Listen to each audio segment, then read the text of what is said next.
Shocking calmness. How to stay cool when everyone else is losing their minds. In our everyday lives, it's all too easy to hand over the reins of our emotional well-being to other people. A careless comment from a friend, a cutting remark from a colleague, or even a stray headline on social media can derail our mood, cloud our judgment, and set the tone for our entire day. But as Epictetus, the great Stoic philosopher, reminded us, it's not what happens to you, but how you react to it that matters. When we allow someone else's words or actions to dictate our inner state, we surrender that fundamental choice, relinquishing our power to the whims of external forces. Consider how many mornings you've awoken carrying yesterday's frustrations, rehearsing in your mind every point you wish you'd made, every insult you wish you'd deflected long after the conversation has ended. Jean-Paul Sartre argued that man is condemned to be free, meaning we are responsible for the meaning we assign to our experiences, for better or for worse. Yet so often, we abdicate that freedom by letting someone else assign the meaning for us. A rude email or an offhand remark becomes the narrative we carry, coloring our self-perception and skewing our actions for hours, days, or even weeks. This isn't merely an inconvenience, it carries a real cost. Every moment spent stewing over someone else's negativity is a moment stolen from creativity, focus, and genuine connection. Seneca, another Stoic master, warned that we suffer more often in imagination than in reality. How many of us have ruminated on imagined slights, worst-case scenarios, or conversations that will never happen? By fixating on what others have said or done, we amplify our own suffering, gifting them control over our inner landscape. From an existential standpoint, letting others dictate our emotional state undermines our authenticity. Simone de Beauvoir wrote about the importance of self-determination. If we continually allow external judgments to shape our self-image, we become estranged from our true selves. We perform for an audience that may not even exist, measuring our worth against standards set by people who don't share our values, our goals, or our vulnerabilities. Beyond the personal fallout, there's a social dimension as well. When entire workplaces or friend groups fall into cycles of gossip, blame, or resentment, collective morale erodes. Groups become fragmented, trust dissolves, and creativity stalls under the weight of unspoken tensions. In contrast, a community committed to emotional self-mastery fosters resilience, open communication, and shared purpose. The path out of this drain begins with awareness, recognizing that our peace is not a commodity to be bartered away, but a state we protect, moment by moment. In Buddhist philosophy, this is akin to the practice of non-attachment, observing thoughts and emotions without clinging to them, letting them pass like clouds across the sky. This doesn't mean denying or suppressing our feelings, but rather owning the choice to engage with them on our own terms. By reclaiming the power to choose our reactions, we stop living in a reactive fog and start moving through the world deliberately. We transform from passive recipients of other people's moods into active architects of our own inner lives. And in doing so, we unlock a deeper well of clarity, creativity, and genuine resilience, reminding ourselves, as Marcus Aurelius put it, that you have power over your mind, not outside events. Realize this and you will find strength. Part 1. Emotions as reactions you can control. In our opening discussion, we established that allowing others to set the tone of our inner lives effectively hands them the keys to our peace. Now let's dig into a central insight from both ancient wisdom and modern psychology. Emotions are not capricious storms that simply happen to you. Rather, they are the product of your own judgments and interpretations, and therefore they are well within your power to shape. Debunking the weather metaphor of emotions. We frequently characterize our feelings as if they were meteorological events. I woke up under a cloud of sadness, or a storm of anger swept through me. This metaphor is seductive precisely because it makes us feel absolved. It wasn't my fault, it was just the weather. But as the Stoic philosopher, Epictetus insisted, events themselves are neither good nor bad. It is our opinion about them that gives them power.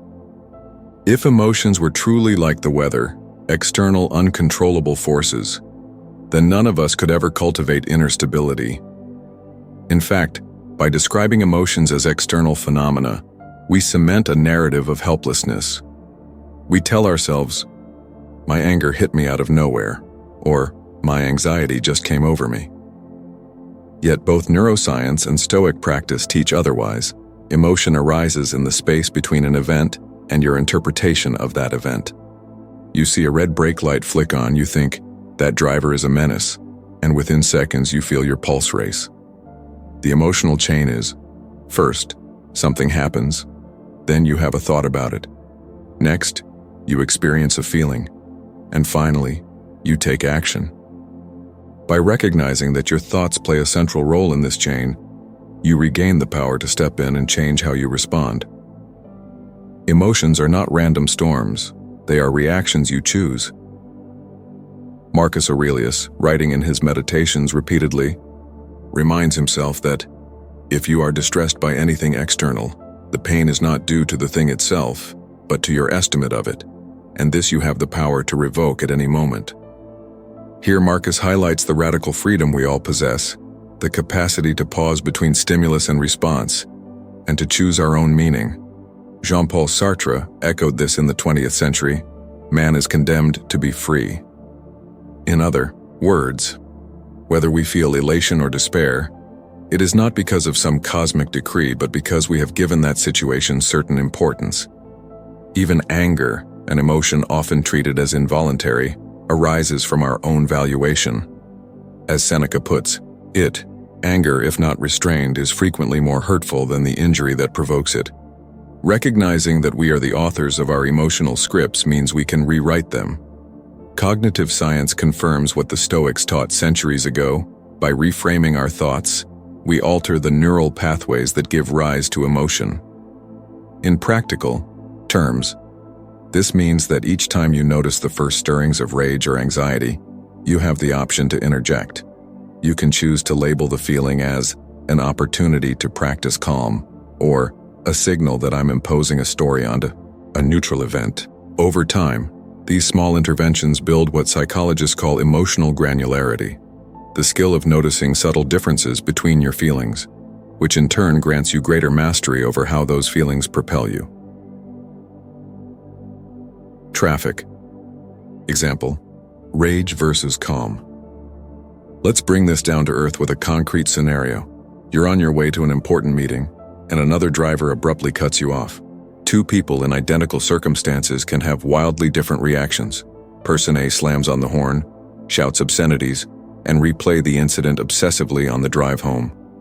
Their heart races, their blood pressure spikes, and they arrive at the meeting unsettled, ruminating on every insult unspoken. Their entire afternoon is colored by that single moment. Person B notices the cutoff, mentally notes that driver is careless, and consciously shifts gears. Perhaps they take a deep breath, remind themselves that everyone makes mistakes on the road, and redirect their focus to the meeting agenda.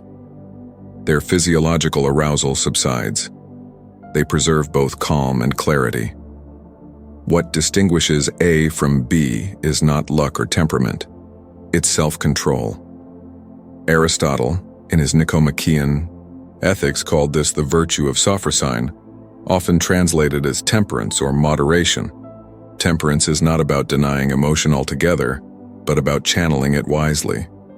When you refrain from giving in to that immediate surge of irritation, you enact sophrosyne.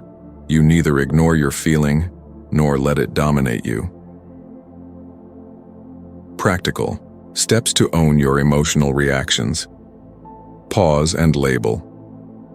The moment you sense a strong emotion, mentally label it: anger, hurt, fear. Labeling creates a tiny gap between impulse and action, enough to choose. Question your judgment. Ask yourself, is my interpretation of this event accurate or exaggerated? Channel Socratic inquiry to dismantle unhelpful narratives. Reframe the meaning. Replace your initial story with one that serves you. Instead of, "They cut me off to disrespect me," try, "Perhaps they didn't see me, and this is an opportunity to practice patience." 4. Focus on the next right action. Rather than replay the slight, direct your energy toward your next goal, arriving safely, preparing your notes, or taking a moment of calm. By consistently applying these steps, you transform emotion from a tyrant into an ally, a signal that calls for your awareness and skill, rather than a force that runs roughshod over your peace. In recognizing emotions as chosen reactions, you reclaim the freedom to navigate life with intention. No longer are you at the mercy of whims and moods. Instead, you become the arbiter of your own inner state, capable of experiencing the full range of human feeling without ever surrendering your sovereignty. As Viktor Frankl in The Darkest of Circumstances observed, between stimulus and response there is a space. In that space lies our freedom and power to choose our response. Cultivate that space, and you will discover that true mastery begins not by controlling the world around you, but by mastering the world within. Part 2. Self-control, taking back your power. Having recognized that emotions arise from our own judgments, the next step is to harness that insight and wield it as self-control, transforming yourself from a puppet to the master of your inner life. Puppet versus master of your mind. When you habitually react to every slight or insult, you effectively hand the reins of your mind to others. You become a puppet, strings taut with anger, frustration, or anxiety, dancing to the tune of someone else's moods.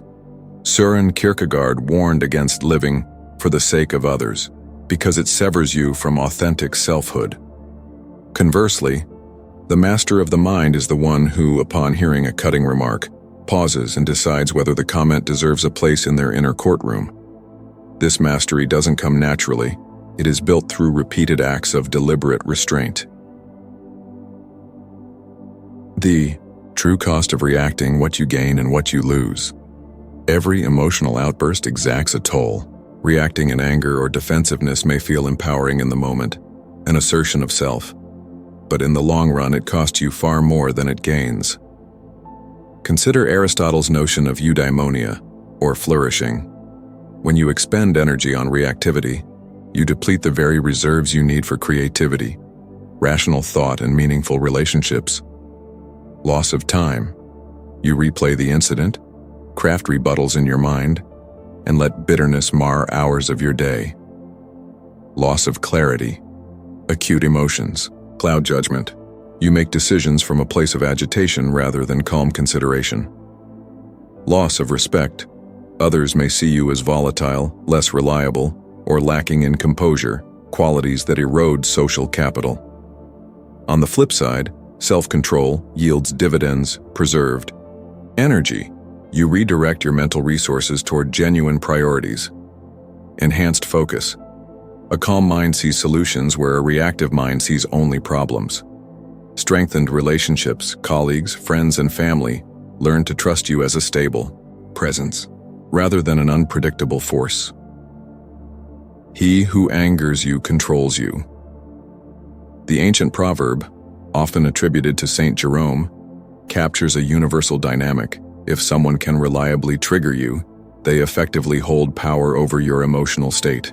Michel de Montaigne, in his essays, spoke of the importance of inner fortitude. The greatest thing in the world is to know how to belong to oneself. When you react, you relinquish that belonging, allowing an external actor to dictate your mood. Consider a workplace scenario.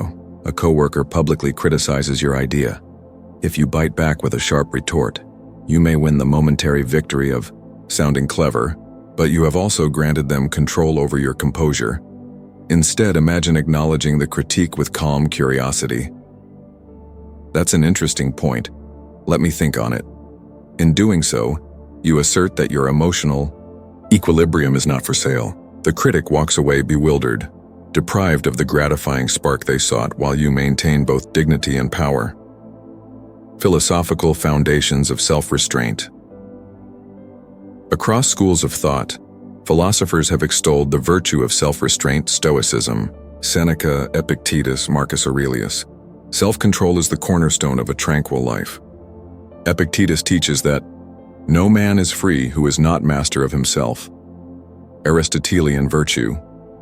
Ethics, temperance, sophrosyne, is a mean between excess and deficiency. Restraint in speech and action cultivates character. Buddhist mindfulness, observing impulses without acting on them, creates a space of freedom. Here, self-control is synonymous with non-attachment. Each tradition converges on the same truth. To live with integrity and purpose, we must respond to life's provocations from a place of awareness rather than instinct. Practices to strengthen self-control. Create a pause, force a brief interlude. Count to 5, take 3 deep breaths, or place your hand over your heart before replying to provocation. This momentary break honors the space between stimulus and response. Set intentions. Begin each day by affirming your commitment to composure. A simple mantra, "I respond from strength, not impulse," anchors your awareness when challenges arise. Reflect on outcomes. After an emotionally charged interaction, journal the aftermath. Note what you felt, how you acted, and what you might choose next time. Over weeks, patterns emerge and self-control becomes habitual. Practice small frictions. Seek minor inconveniences, a delayed train, a brusque barista, or a confusing email, and treat each as an exercise in restraint rather than frustration. Reclaiming your inner throne. Visualize your mind as a throne room. Invaders, provocation, gossip, insults knock at the door continually. Without self-control, you fling the door wide open, allowing chaos to flood in. With self-control, you stand at the threshold, assessing each visitor's worth. You decide whom to admit and whom to send away. This sovereignty extends beyond isolated incidents. Over time, you cultivate a reputation, first in your own self-image, then in the eyes of others, as a person of unshakable calm. Your inner throne becomes not a fleeting refuge, but a permanent seat of power. Self-control is not about emotion, suppression, or becoming stoic in the pejorative sense. Rather, it's the art of choosing your battles, preserving your energy for what truly matters, and refusing to hand over your peace to those who seek to unsettle you. In doing so, you transform from a puppet of circumstance into the master architect of your own emotional landscape. Part 3. The power of restraint and silence. In a culture that prizes quick reactions and the loudest voice in the room, the virtues of restraint and silence can seem counterintuitive, even weak. Yet philosophers across eras have held silence and measured response as hallmarks of true strength.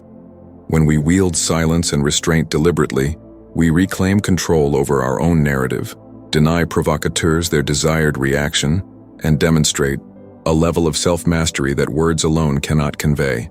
Why silence is not weakness but ultimate self-control. The Chinese sage Lao Tzu, in the Tao Te Ching, counseled, "He who knows does not speak. He who speaks does not know." By this, Lao Tzu did not denigrate speech but pointed to the depth of understanding that precedes, and often renders unnecessary, excessive verbal defense. Silence, in this framing, is an active stance. It holds space for reflection, signals confidence, and disarms those who seek a heated exchange.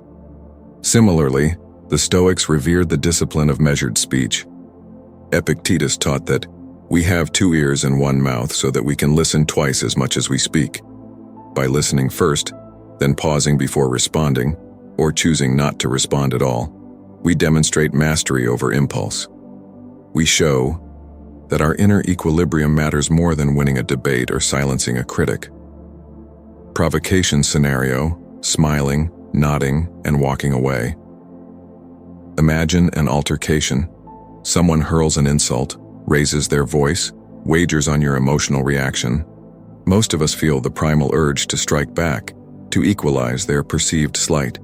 Yet the moment we respond in anger, we grant them what they seek: control of our state. Instead, consider this alternative approach. Feign calm receptivity. Smile, nod. By acknowledging the person's attempt to spark conflict without matching it, you deprive them of the spectacle they crave.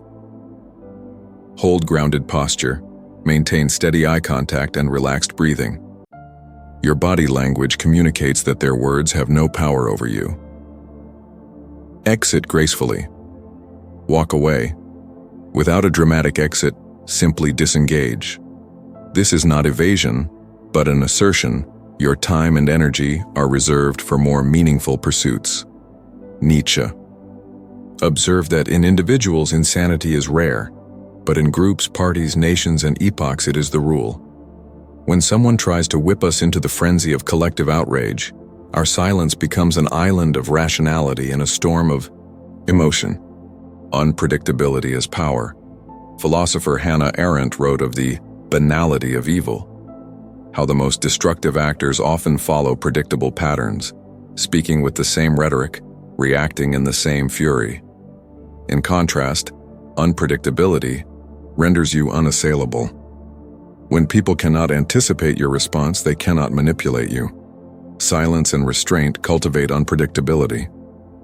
If you've always lashed out in anger, your next moment of calmness forces others to recalibrate.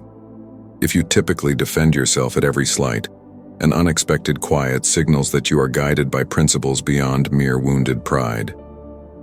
This air of inscrutability fosters respect and naturally deters further provocation. Philosophical foundations of silence and restraint. Zen Buddhism emphasizes ma, the essential space between sounds. It is within this space that true insight arises. Silence invites us into that contemplative gap. Aristotle's golden mean teaches that virtue lies between extremes. Silence is the midpoint between rash speech and cowardly reticence. It is neither impenetrable wall nor trembling retreat. Michel de Montaigne, the father of the modern essay, found in his quiet study the freedom to reflect. My life has been full of terrible misfortunes, most of which never happened. Montaigne's practice of writing, and implicitly knowing when not to speak, reveals the liberating power of reflection over reaction, cultivating silence and restraint as skills. Mindful listening practice.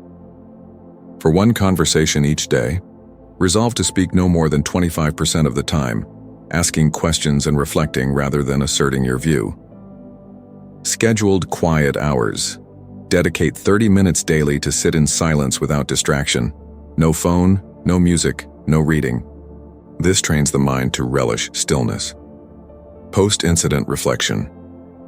After any heated exchange, journal 3 things: what you felt, why you resisted reacting, and how silence served you.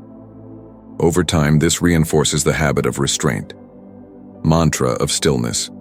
Adopt a brief internal phrase, "Still waters run deep," to repeat when you feel provoked. This anchors you back to calm. The ripple effects of silence. When you choose restraint, you not only protect your own peace but also elevate the quality of your interactions. Others notice your calm and often mirror it, diffusing collective tension. In teams and families, one person's refusal to engage in petty conflicts can transform group dynamics, creating space for empathy, creativity, and collaborative problem-solving. Philosopher Martin Buber's concept of the eitho relationship reminds us that genuine encounters arise from presence and listening, not from winning arguments. Your silence can invite authentic connection, encouraging others to speak from their deepest selves rather than reacting defensively. By consciously cultivating restraint and strategic silence, you shift the locus of control back to yourself. You deny antagonists their prize, your emotional turmoil, and instead display a poise that communicates strength more powerfully than any rebuttal. As the Tao suggests, the softest things in the world overcome the hardest. Stillness and quietude can yield more influence than the loudest declarations. In mastering the art of silence, you become untouchable. Part 4. Emotional detachment from negativity. Once we've embraced the power of restraint and silence, the next frontier is learning to disidentify from other people's negativity, to treat toxic words and attitudes as external debris rather than internal ballast. Philosophers from the Stoics to the Buddhists have long taught that liberation comes not from changing the world, but from changing our relationship to it. By detaching emotionally, we preserve our energy for what truly matters, viewing negativity as external garbage. Imagine a stranger thrusting a bag of putrid refuse into your hands on the street. You wouldn't hesitate. you'd drop it immediately and walk away. Why then do so many of us accept an invisible bag of someone else's bitterness, carrying it through our day? Epictetus insists that external events are nothing to us in themselves. It is only our judgments that give them weight. If someone projects anger, envy, or cruelty toward us, we can acknowledge those emotions as entirely theirs, not ours to shoulder. This idea echoes in Buddhist teachings on non-attachment. The Buddha likened unwholesome thoughts to clouds passing. Through the sky of the mind, acknowledge them but don't cling. By recognizing negativity as something transient and alien, we create inner space. We neither suppress nor indulge the emotion. We observe it, label it. That is their anger, not mine, and let it drift away. Over time, this habit of detachment transforms reactive suffering into equanimity, distinguishing constructive feedback from pure toxicity. Detachment does not mean indifference, nor does it demand shutting down to every outside perspective. Aristotle's doctrine of the golden mean can guide us. Virtue lies between excess and deficiency. Applied to feedback, the mean is discernment, neither accepting all criticism as gospel, nor rejecting every word as poison. Constructive feedback often comes from a place of shared purpose or genuine care. It may sting, but it points toward growth. Toxic criticism, by contrast, aims to devalue, to vent personal frustration, or to assert dominance. It carries no helpful insight. Jean-Paul Sartre's notion of bad faith, denying one's freedom by living according to others' judgments, reminds us that letting every critique carve into our self-image is a form of self-betrayal. When feedback is rooted in envy or malice, it reflects the critic's inner turmoil, not our worth. We can extract any kernels of truth, if, say, there's a factual mistake or a useful suggestion, and discard the emotional venom. This selective approach protects our peace while preserving the opportunity for improvement. The mountain metaphor, letting storms pass. Seneca offers a vivid image. Let the bones rot in their tombs. The soul is rusted only by the passions. Similarly, picture yourself as a mountain. Storms rage, winds howl, thunder cracks, but the mountain endures. It neither chases the clouds, nor pleads with the wind to calm. It simply stands its ground, unmoved by transient chaos. Zen master Thich Nhat Hanh teaches that when a wave of emotion arises, we should meet it with mindful breathing. Breathing in, I know I am breathing in. Breathing out, I know I am breathing out. In doing so, we become the mountain's summit, anchored, spacious, and resilient. Every gust of negativity washes across us but fails to erode our core. This metaphor extends beyond isolated incidents. Over a lifetime, mountains accumulate lichen and geological layers, becoming richer rather than weaker. Likewise, each encounter with negativity, handled with detachment, fortifies our inner foundation. We learn that no insult can crack our resolve. No spiteful remark can unsettle our elevation. Practical techniques for emotional detachment. Externalize the emotion. When someone offloads rage or cynicism onto you, internally announce, that belongs to them. Visualize placing it in a box labeled with their name, then closing and discarding it. Mindful observation, borrowing from Buddhist Vipassana, sit quietly and allow thoughts of the incident to surface, but refrain from engaging. Notice bodily sensations, label them, tension, heat, tightness, then return attention to the breath. Boundary reminders, adopt a simple mantra. I am not responsible for their pain. Repeat this when confronted with toxic energy to reinforce the boundary between self and other. Selective engagement. Before responding to criticism, ask, is this worth my energy? If the answer is no, because the feedback is neither constructive nor from someone invested in your welfare, grant yourself permission to disengage. The freedom of letting go. By mastering emotional detachment, you reclaim the capacity to choose which feelings you cultivate and which you release. Kierkegaard's existential imperative. If one clings to being, one is condemned to anxiety. But if one lets go, one becomes free. Captures the paradox of detachment, freedom emerges through release. When you refuse to absorb negativity, you no longer function as an emotional sponge. You become a lens, clear and undistorted. This clarity permits deep focus on your own values, projects, and relationships. Others' toxicity may still swirl around you as storms around a mountain, but it no longer dictates your inner weather. Ultimately, emotional detachment is not cold indifference. It is profound self-care. It honors the dignity of both parties, the person sharing the negativity and yourself. You acknowledge their suffering without making it yours, and you preserve your own peace without denying compassion. In this space of compassionate detachment, you find an unshakable ground from which to act wisely, love deeply, and live freely. Part 5. Protecting your peace as a sacred asset. Having learned to detach from negativity, the question becomes, how do we actively guard our inner calm as though it were the most precious possession in our lives? Philosophers from Marcus Aurelius to Simone Weil speak of the soul as an inner citadel, an unassailable sanctuary that must be jealously defended. Let's explore how treating your peace like a sacred asset transforms every moment of your life. Peace is currency, an investment you cannot afford to lose. Imagine holding $1,000 in cash and a stranger stepping forward, demanding $500 simply because they feel entitled to it. You would recoil, protect your wallet, or walk away. Why then do we so readily give away our psychological currency by letting others' demands, insults, or drama drain us? Blaise Pascal observed that we run heedlessly into the abyss after putting something in front of us to stop us from seeing it. Here, what we fail to see is our own internal wealth, our tranquility and focus. Opportunity cost.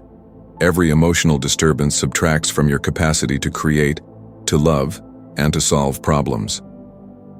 Compound interest of calm, just as financial, investments grow with time. The more consistently you protect your peace, the more resilient and centered you become in future challenges. In Stoic fashion, recognize peace as something you safeguard at all costs. Without it, your reasoning falters. With it, you operate from a position of clarity, the inner citadel, ancient metaphors for modern life. Marcus Aurelius, in his Meditations, likened the mind to a fortress. Look within. Within is the fountain of good, and it will ever bubble up, if thou wilt ever dig. Your peace is that bubbling fountain. If you allow external noise or negative people to clog its source, you choke off your best resource. Marcus urges us to excavate and protect that interior wellspring through regular practice, journaling, meditation, and reflection.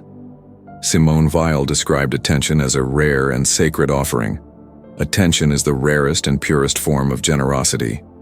When you pay attention to protecting your own peace, choosing whom to speak with, what media to consume, and which obligations to accept, you practice generosity toward yourself. This is not selfishness, but self-preservation.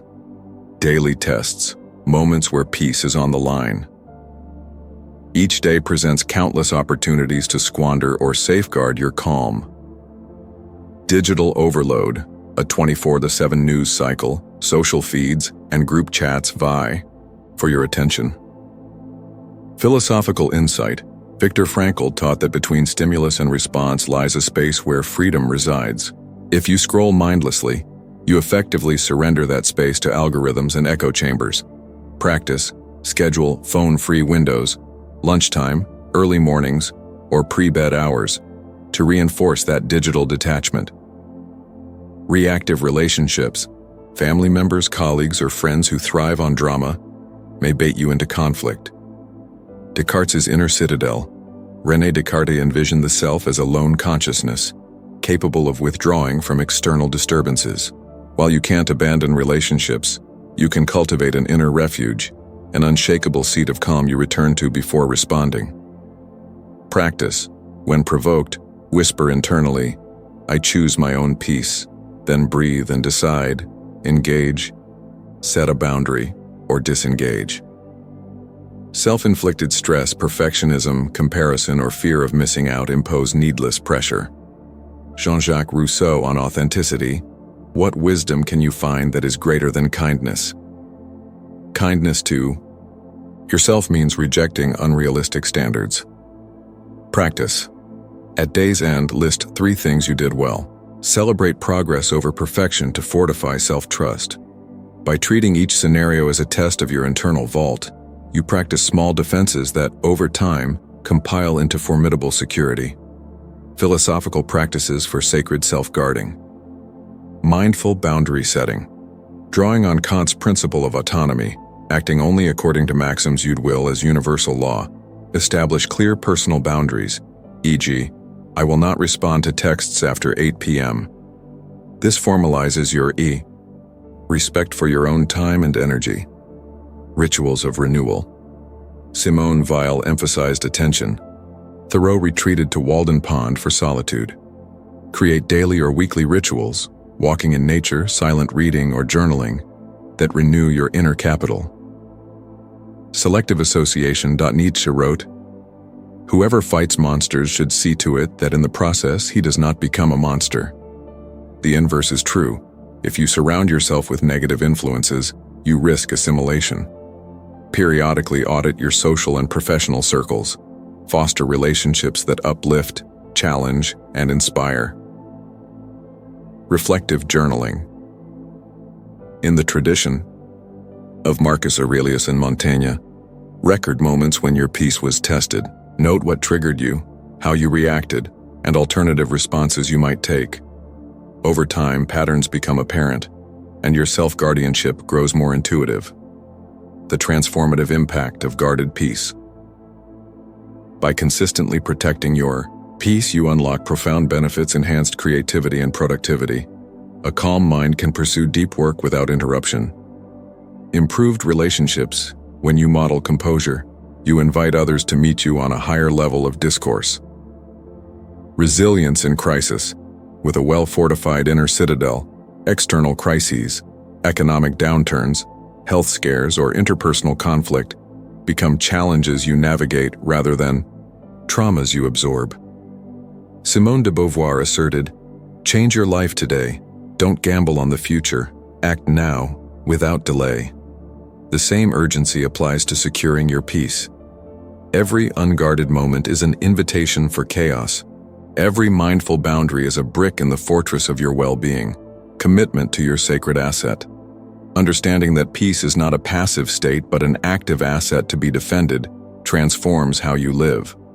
Rather than reacting to every external demand, you step into the role of vigilant steward, deciding what enters your sanctuary and what stays outside. As Blaise Pascal implied, once you recognize the treasure within, you will never again run heedlessly into the abyss, giving away what is most yours. From now on, regard your peace as you would a priceless heirloom. Check in daily.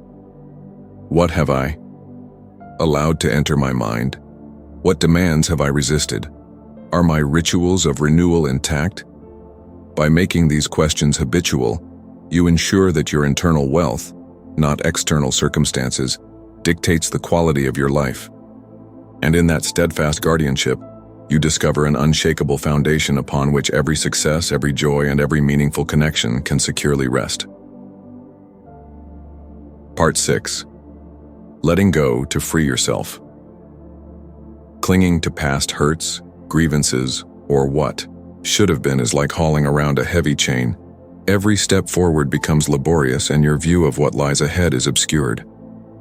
Philosophers across traditions teach that freedom emerges through release, that only by loosening our grip on outdated attachments can we move with lightness and purpose. In this section, we explore how letting go of burdensome emotions and relationships opens the door to genuine liberation, the burden of grudges, past hurts, and resentment. René Descartes wrote that the mind must be as firmly supported as the body, yet grudges and resentments undermine that support by reshaping our thoughts around past injuries. When you replay a betrayal or an insult, you effectively relive the trauma, reinforcing neural pathways of bitterness. The Stoic Seneca warned, No man is crushed by misfortune unless he has first been deceived by prosperity. In other words, we compound our suffering not only by misfortune itself, but by our refusal to release it. Emotional weight, carrying anger or hurt, acts like a stone in your pocket, ever present, ever draining. Cognitive distortion, rumination breeds distorted thinking, they always, or I'll never recover, which taints present moment awareness. Life displacement energy devoted to past wrongs cannot be invested in present growth, new relationships, or future goals. By recognizing that resentment is a choice, mental habit rather than an immutable truth, you gain the authority to discard it, lightening your emotional load and clearing space for renewal. Attachment versus detachment. Relationships that outlast their season. Buddhist teachings emphasize the principle of anicca, impermanence. All phenomena arise and fade. People too enter our lives for a purpose, a season of learning, growth, or companionship, and may naturally move on. Nietzsche observed, "He who despises himself still respects himself as one who despises. But in treating yourself with contempt, you condemn yourself." In contrast, healthy detachment means honoring what was without self-contempt. Seasonal. Relationships, some friendships and partnerships flourish for a time, then drift apart as paths diverge. Clinging to roles that no longer fit breeds conflict and stagnation. Evolving identities. As you grow, your needs, values, and boundaries shift. Those who embraced your former self may not align with who you are becoming. Mutual respect. Detachment doesn't require heartlessness, it asks for honest appraisal. You can cherish shared memories while acknowledging that the relationship's trajectory has ended. Imagine two trees that once grew intertwined, but now seek sunlight in different directions.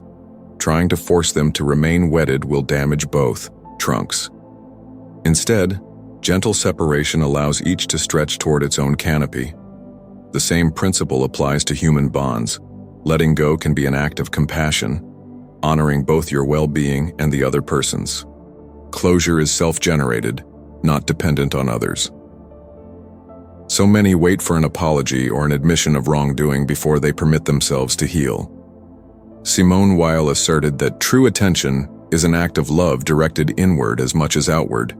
Waiting for external closure is an abdication of self-care. As Viktor Frankl observed in the Holocaust's crucible, everything can be taken from a man but one thing, the last of the human freedoms. To choose one's attitude in any given set of circumstances. You need not wait for another's contrition to reclaim your peace. Internal rituals of goodbye. Write a letter, perhaps never sent, expressing your feelings and then ceremonially release it. Burn it, shred it, or file it away. Declarative affirmation.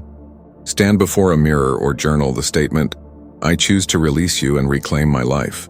Repeat daily until it resonates. Symbolic acts. Plant a tree, light a candle, or dedicate a meditative walk to mark the transition from resentment to release. By generating your own closure, you rupture the illusion that your well-being hinges upon someone else's actions.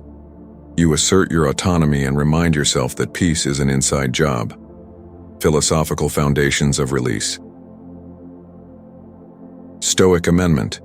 Epictetus taught that we shouldn't long for events to happen as we wish but should. Wish for events to happen as they do. In practicing this, you drop resistance, which is the true source of suffering. Buddhist non-self, anatta. By loosening identification with emotions, I am angry at them, and reframing them as passing mental phenomena. Anger is arising. You dismantle the very basis of clinging. Heidegger's authentic being towards death. Martin Heidegger argued that an authentic life involves conscious relation to our own finitude, prompting us to let go of the trivial and embrace what truly matters in the time we have. These perspectives converge on a single insight. Liberation is not found in external change, but in inner transformation. Practical steps to cultivate letting go. 1. Mindful release meditation. Sit quietly and visualize the person or event as a weight. With each exhale, imagine that weight lifting slightly until it dissipates.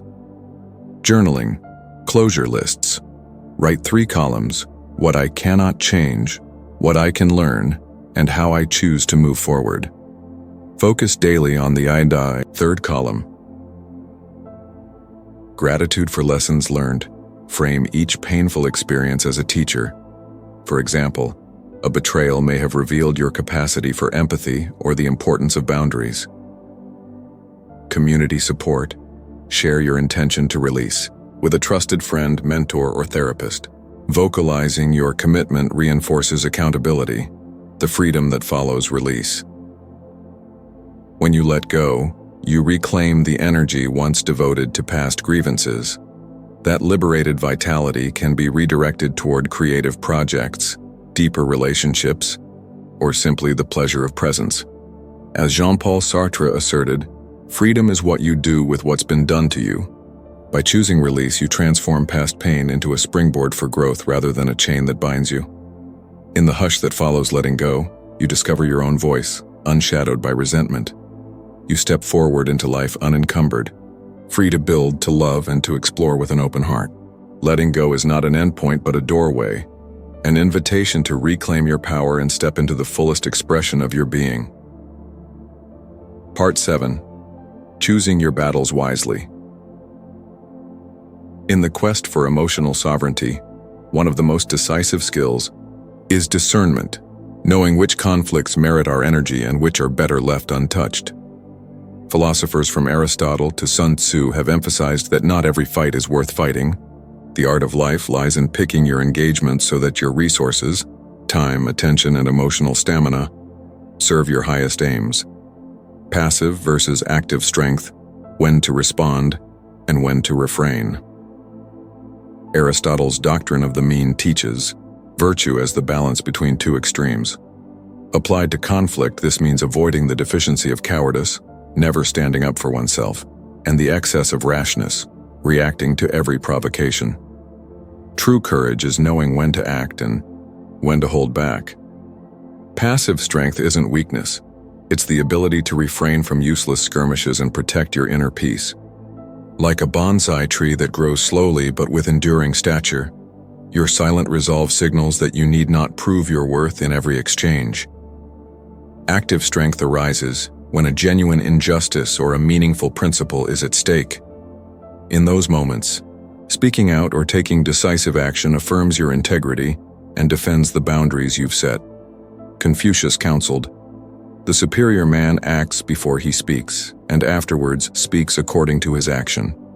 In other words, let your behavior be your primary statement. Speak only when it furthers your purpose. Being the bigger person. Through restraint. Søren Kierkegaard warned against living as if God did not exist, which in interpersonal terms can translate to losing sight of your own standards when dragged into pettiness. When someone insults you, the impulse to retort may feel like self-defense, but often it drags you into their level of negativity. Michel de Montaigne, in his essays on human character, extolled magnanimity, or the greatness of soul, which manifests as the capacity to overlook small provocations. To be the bigger person is not to swallow unfairness endlessly, but to choose battles with gravity rather than triviality. Example: office drama. A colleague criticizes your work in an email with an accusatory tone. You can reply defensively, sparking a back and forth that wastes hours. Or you can pause, assess whether the criticism has substantive merit, and if so, address the facts calmly. If it's only barbed rhetoric, you simply acknowledge receipt and move on. Example: social media. When trolls attack your opinions, you control your feed, mute, block, or scroll past. Engaging may briefly satisfy the impulse, but it amplifies drama and steals focus. By declining to meet pettiness with pettiness, you elevate the discourse and conserve your strength for truly consequential matters. Sun Tzu's strategy, the greatest. Victory is won without fighting. In The Art of War, Sun Tzu teaches that the supreme art of war is to subdue the enemy without fighting. Strategically, that means structuring your environment, relationships, and responses so that conflict rarely arises, and, when it does, It is resolved with minimal collateral. Prevention. Through boundaries, make clear in advance what behaviors you will not tolerate: late work emails, disrespectful language, or last-minute demands. When someone oversteps, you enforce the boundary calmly. I'm offline after 6 p.m. Let's revisit this tomorrow. This eliminates repetitive disputes. Selective engagement. Ask yourself, will this matter in a week, a month, a year? If not, diffuse or ignore it. This approach channels your emotional and cognitive resources into projects that amplify your impact. Epictetus would remind us that it's not events that disturb people, but their judgments about them. By altering your judgment, seeing minor slights as unworthy of reaction, you effectively win without a battle. The cost-benefit analysis of conflict. Before engaging, apply a mental cost-benefit test. Importance. Does this issue relate to your core values or goals? 2. Energy expenditure. How much emotional and time investment will it take? Potential outcome. What could you realistically achieve? Clarity, repair, or closure? Ripple effects. Might engagement harm other relationships or distract from your purpose? If the expected benefits outweigh the costs, proceed. If not, withdraw. This framework echoes utilitarian principles, maximizing well-being and minimizing unnecessary pain. Philosophical foundations of discernment. Stoic indifference. Epictetus divides life into things in our control and things not in our control. Conflict often involves the latter, others' opinions and behavior. Recognizing this distinction prevents you from compulsively defending what you cannot ultimately influence. Kantian respect for persons. Immanuel Kant instructs us to treat others never merely as means, but always as ends in themselves. When you refuse to weaponize your words to harm someone for a petty win, you uphold respect for both parties. Nietzsche's will to power. True power is self-mastery. By choosing not to react to every provocation, you demonstrate that your strength lies in inner discipline rather than external dominance. Turning conflict into growth. Sometimes the right battle is one that compels you to stretch your capabilities, setting firmer boundaries, learning assertive communication, or confronting deep-seated fears of rejection. In these cases, conflict becomes a catalyst for development, assertiveness training. If people constantly interrupt you, practice calmly saying, "Please let me finish," in meetings until it becomes natural. Courageous conversations. When a relationship pattern hurts you, plan a direct but respectful dialogue focused on mutual understanding rather than blame. By engaging selectively in these growth-oriented disputes, you refine your character and broaden your capacity for authenticity. Choosing your battles wisely transforms conflict from an endless series of emotional skirmishes into a strategic toolkit for personal and professional advancement. When you discern which provocations warrant your response and which deserve your composure, you conserve your most precious resources, time, energy, and peace of mind, for the arenas where you can truly make a difference. In the words of Lao Tzu, "He who conquers others is strong, he who conquers himself is mighty." Mastering the art of selective engagement is the path to that highest victory. Part 8. Focus on purpose, avoiding distractions. In a world of endless notifications, ceaseless demands, and infinite choices, staying locked into your highest calling requires conscious effort. As Blaise Pascal observed in the 17th century, all of humanity's problems stem from man's inability to sit quietly in a room alone. Though Pascal wrote long before smartphones and social media, his insight remains acute. Unless we deliberately guard our attention, external stimuli will scatter it at every turn.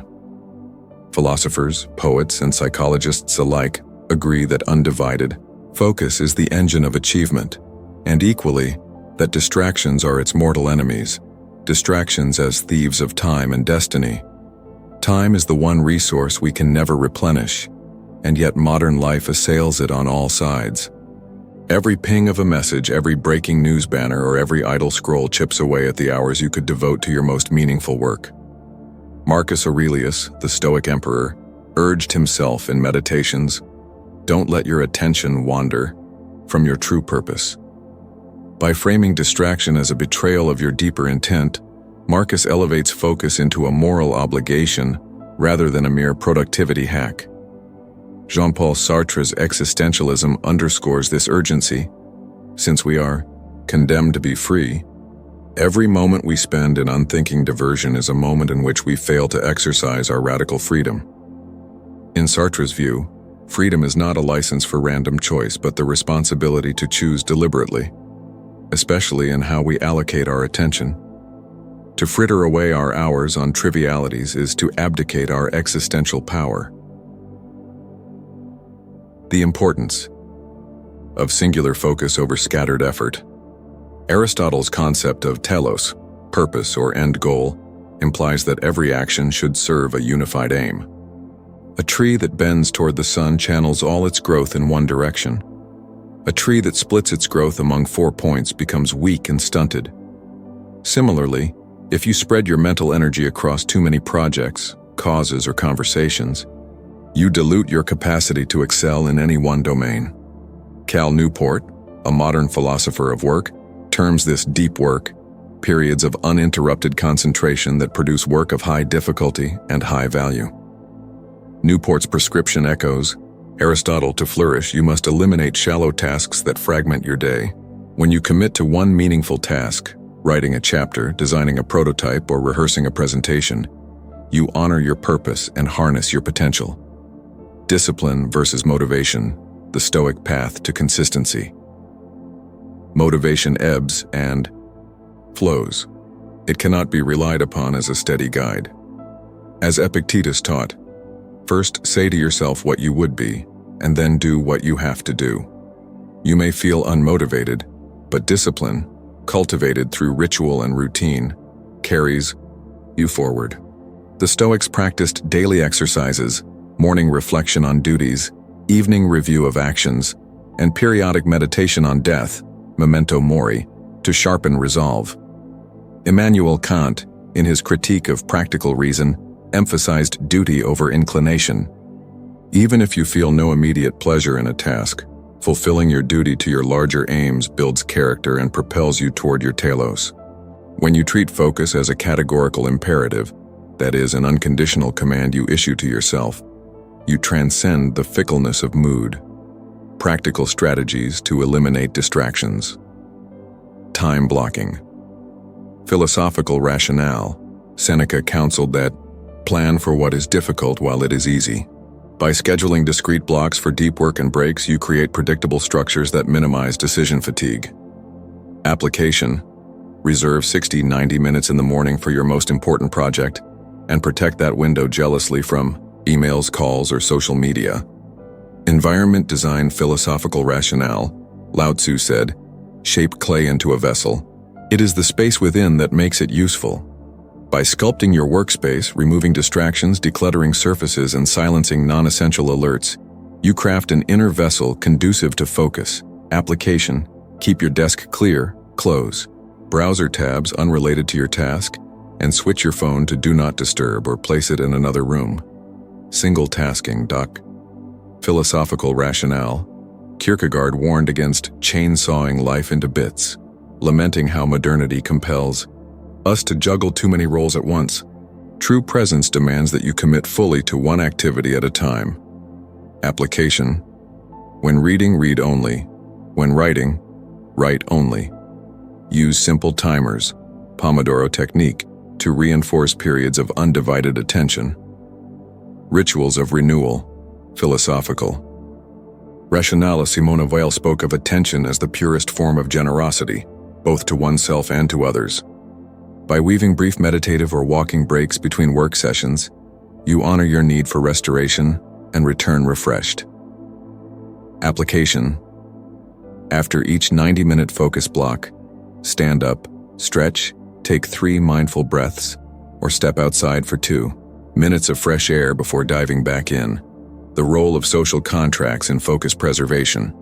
Aristotle insisted that human beings are political animals, embedded in networks of mutual obligation. Modern communities can help us protect our attention. Think of accountability partners or mastermind groups. By publicly committing to focus goals, I will write 1,000 words before lunch.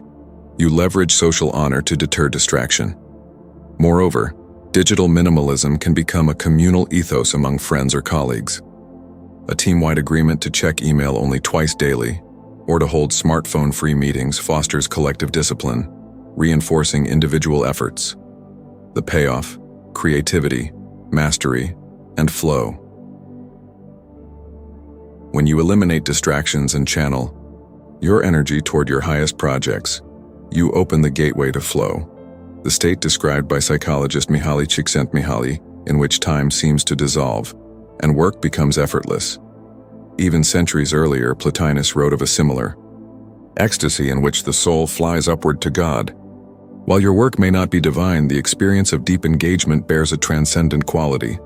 Ideas spark more readily, connections form more fluidly, and progress accelerates. By focusing on purpose, you not only accomplish more, you grow more. Your skills deepen, your vision sharpens, and your sense of meaning blossoms. Every hour invested in distraction-free work compounds into expertise, reputation, and ultimately, the realization of your potential. To guard your focus is to honor your freedom. As Sartre reminds us, each choice defines who we are. By choosing to concentrate on what truly matters, we assert our sovereignty over a chaotic world. Discipline, structure, and philosophical conviction converge to transform you from a scattering of impulses into a directed force. In the silent power of sustained attention, you find not just productivity but purpose. Part 9. Intentional environment and influences. Our inner resilience and self-mastery are deeply shaped by the outer world we inhabit. Just as a plant reflects the quality of its soil and sunlight, so too does our character mirror the company we keep and the media we consume. Aristotle asserted in his Nicomachean Ethics that we become just by performing just actions, and, by extension, we become wise by surrounding ourselves with wisdom.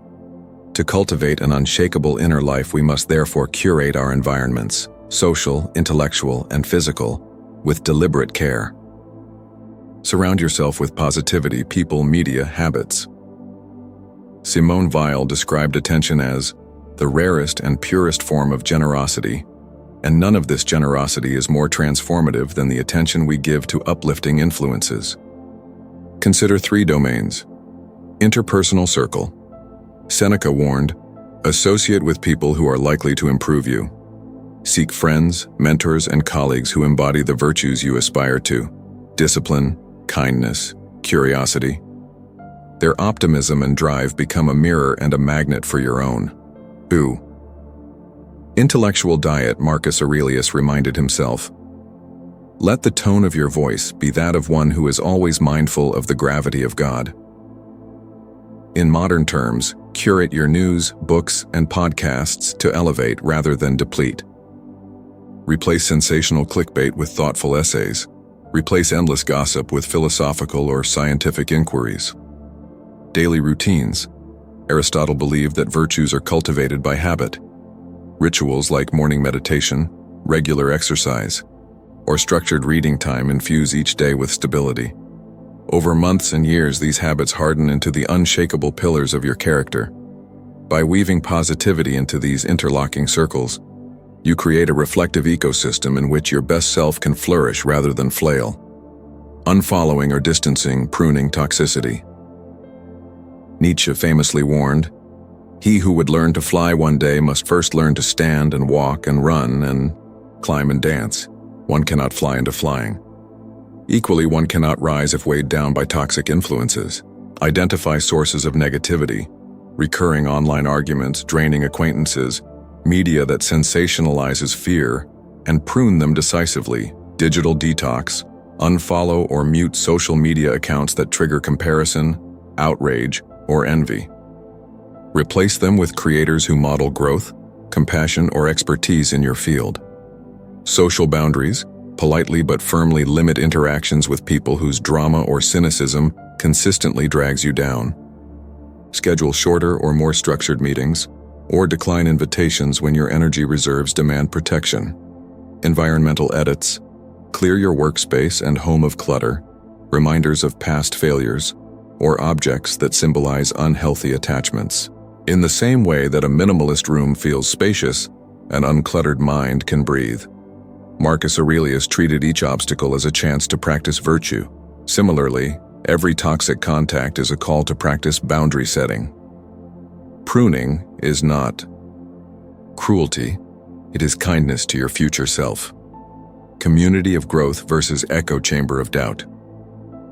Jean-Paul Sartre's existentialism implores us to affirm our freedom by forging authentic connections rather than hiding in bad faith. A community of growth consists of people who challenge you with love. They speak hard truths, celebrate your breakthroughs, and refuse to indulge excuses. In contrast, an echo chamber of doubt is a small pond where the same fears, insecurities, and justifications reverberate endlessly, convincing you that change is impossible. Seek diversity of thought. Engage with thinkers whose perspectives expand your worldview. An entrepreneur when you're an artist, a stoic when you're an emotional, idealist, a scientist when you're a storyteller. This cross-pollination sparks creativity and resilience. Mastermind alliances, small groups committed to mutual accountability, weekly check-ins on goals, honest feedback on challenges, embody Confucius's ideal of collaborative self-improvement. When everyone pledges to elevate rather than compete, the collective intelligence multiplies. Mentorship and apprenticeship.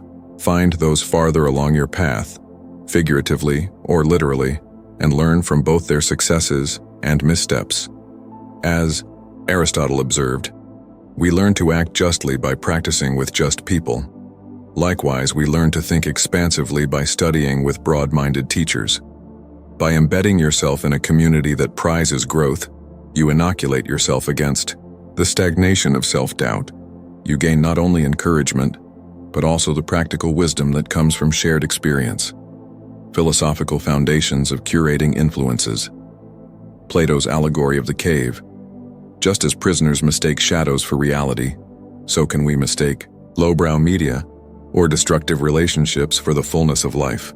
True liberation demands stepping into the light of higher ideals. Epicurus on friendships. Of all things which wisdom provides to make us entirely happy, much and chiefly does she provide friendship. Epicurus prized sincere associations as the bedrock of tranquility. Kant's kingdom of ends. Immanuel Kant urged us to treat humanity, ourselves and others, as ends in themselves. Curating your circle means honoring people's autonomy and expecting them to honor yours, refusing to be used as a means to gossip or drama. These philosophical anchor points remind us that the environments we choose are not accidental backdrops, but active ingredients in our moral and psychological formation. Practical steps to build an intentional ecosystem. Monthly influence audit. List the top 10 people, books, and media you've engaged with.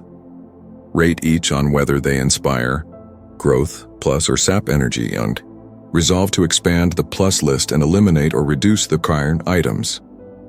Curated inspiration playlist.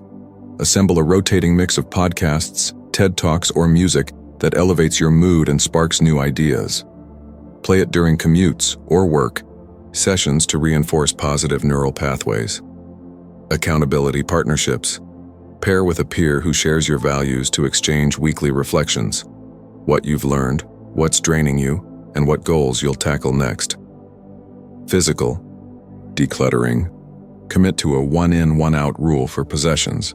Each time you acquire something new, discard an old item that no longer serves you or aligns with your life's direction.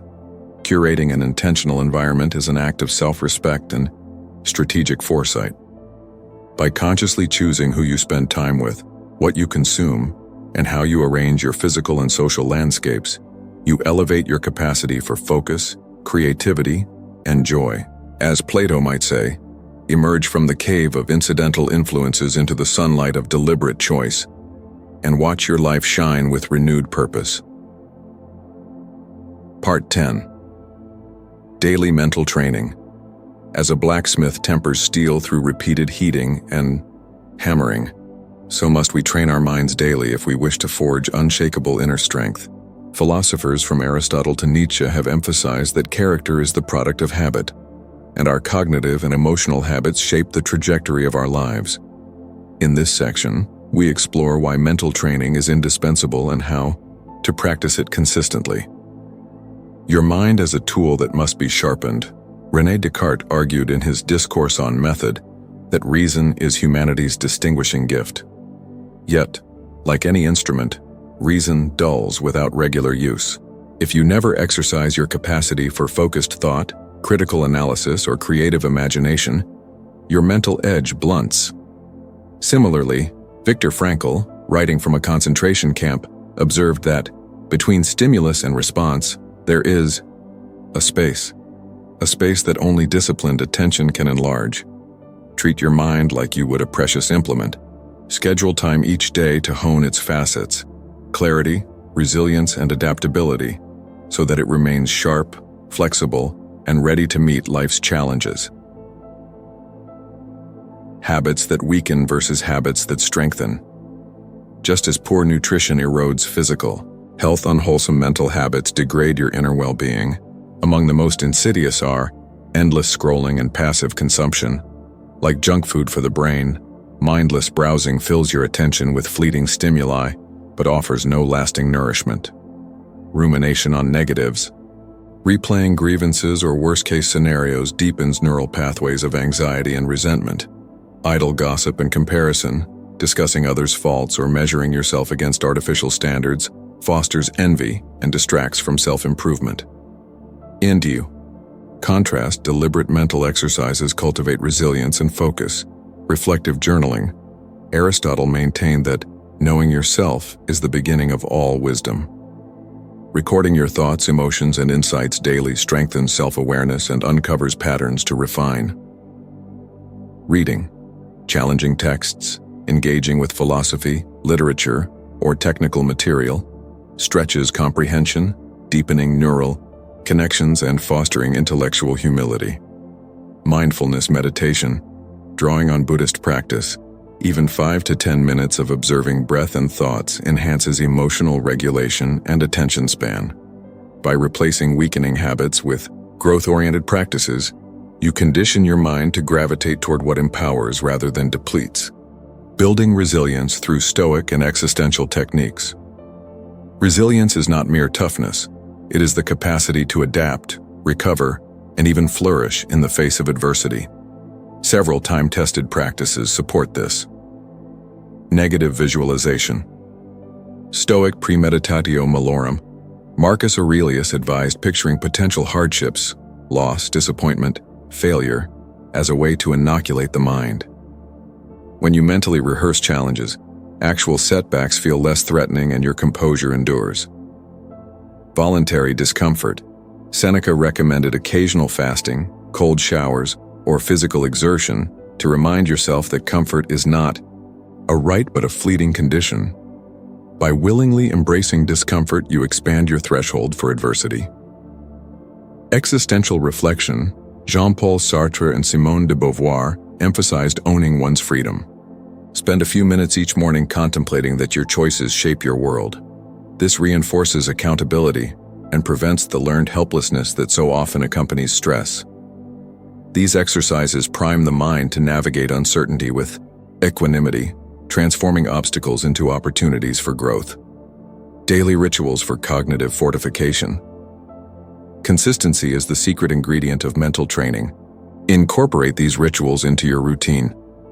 Morning still point, 10-15 minutes. Upon waking, sit quietly, perhaps with a journal or simply in meditation, and set your intentions for the day. Clarify your top priorities and remind yourself of your guiding principles. Midday check-in, 5 minutes. Pause work to observe your current mental state. Are you reactive, distracted, or energized? Label your emotions without judgment and, if needed, recalibrate through a brief breathing exercise. Evening review, 10 minutes. Before sleep, journal 3 successes, 3 lessons, and 1 improvement goal for tomorrow. This cements learning, celebrates progress, and primes your mind for restful rejuvenation. By weaving these touch points into every day, you ensure that mental training moves from a sporadic activity to an ingrained habit. Philosophical foundations. Of habitual excellence, Aristotle's habituation. In Nicomachean Ethics, Aristotle asserts that virtues are learned by doing. Similarly, mental skills, focus, resilience, clarity, are honed through repeated practice until they become second nature. Kant's autonomy and enlightenment. Immanuel Kant urged us to dare to know, sapere aude, to employ our reason, courageously. Daily intellectual discipline is an act of enlightenment, liberating you from mental passivity. Nietzsche's will to power. Nietzsche saw life as a dynamic force to be shaped by the individual's creative energy. Each act of self-overcoming, whether resisting distraction or enduring discomfort, affirms your capacity to direct your own becoming. These philosophical roots remind us that mental training is not a self-help fad, but an age-old pursuit of human excellence, integrating mental training into a busy life.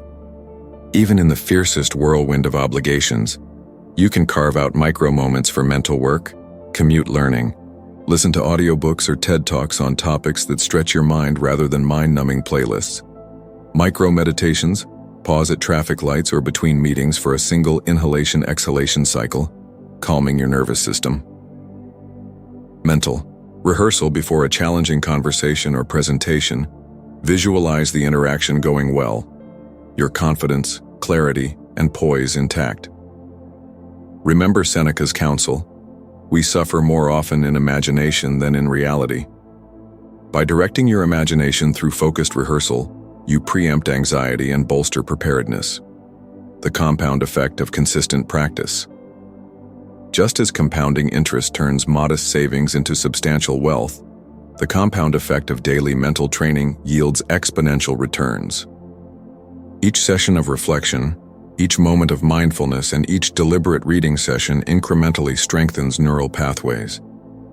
Over weeks and months, your capacity for sustained attention, emotional equilibrium, and creative insight deepens. Often, in ways that elude immediate notice, Nietzsche proclaimed, "Become who you are." This becoming is a continuous process, achieved through the humble repetition of small practices. By honoring your mind with daily training, you align your actions with your highest ideals.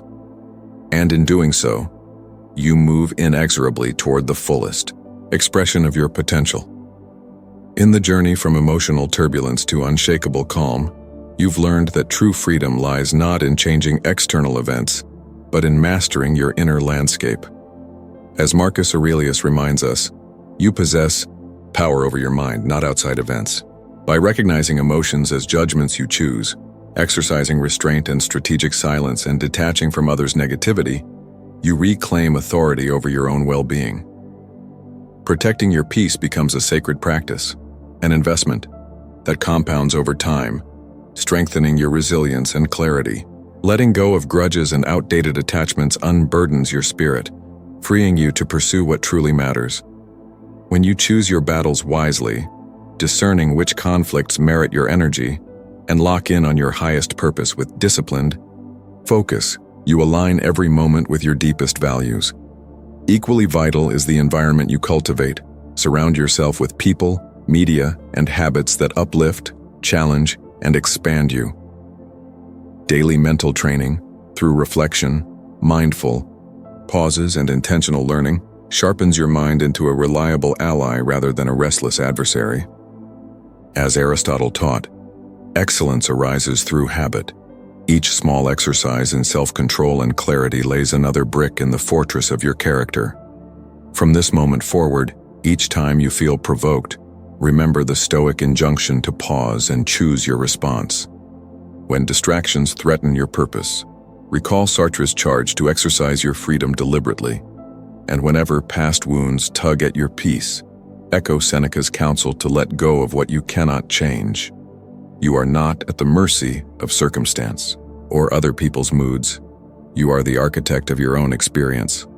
Guard your peace, cultivate your focus, and embrace the discipline of daily practice. In doing so, you will move through life untouchable, clear-eyed, purpose-driven, and infinitely free.